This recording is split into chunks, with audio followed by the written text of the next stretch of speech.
and we connected with Ninth Wonder. I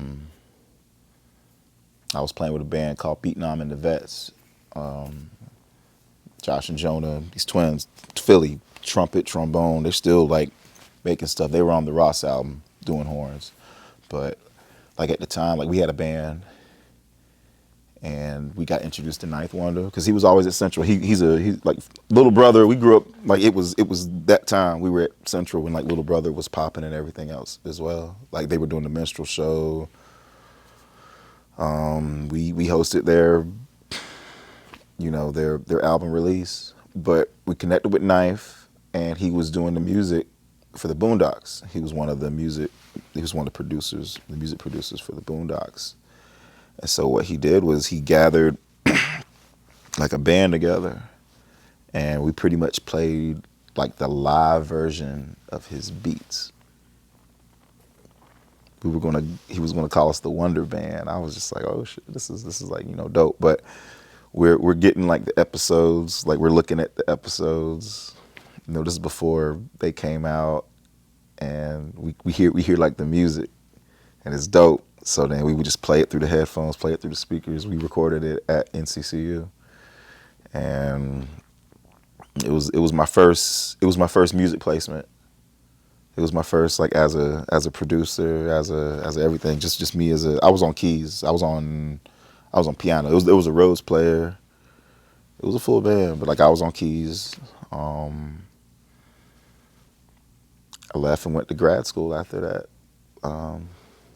Went to East Carolina, and it was different than Central. It was, I mean, on both ends. Like grad school was more about you analyzing what you've already have done, but just being at a different school, and it was a time, man. I felt blackballed on things. I felt things weren't going right. Things weren't fair. A lot of just racism. A lot of just a difference between being in Charlotte and Eastern North Carolina. I mean, the barbecue was good, but it's like I had to get out that program, man. It was like the lowest point of my life. Like my professors are just telling me like I ain't shit. For real. Like for real. Like I was, I'm working on these pieces, and because I'm studying like saxophone performance, jazz performance, and like I was really just beat up. I was ready to leave. And, that first semester, my dad was just like, man, just finish it out. And then we went to New York this is like one of the last years they had the IAJE conference. This is when everybody comes to New York, all the jazz players around the world. This is when they come to New York, and we've always been. I always went when I was at Central. I was part of the HBCU All-Star Big Band. Like I got to tour around with like the greatest from all these different HBCUs. So I already had a good rapport with the people, and by the time I got there, and I'm going with the ECU people, and we get up there, and like I just see like my homies, and like we go kick it. We go to all these sessions and stuff, and I remember the first session I went to was at Cleopatra's Needle in Harlem.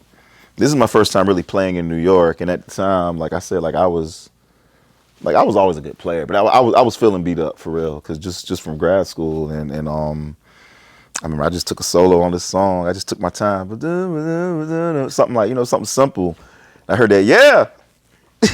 Yeah, that's all it took, man. I just did my thing, and like everybody was like, dang, man, like where you from, man? You dope, your style, your people were into it, and that kind of like brought my swag back and everything, for real.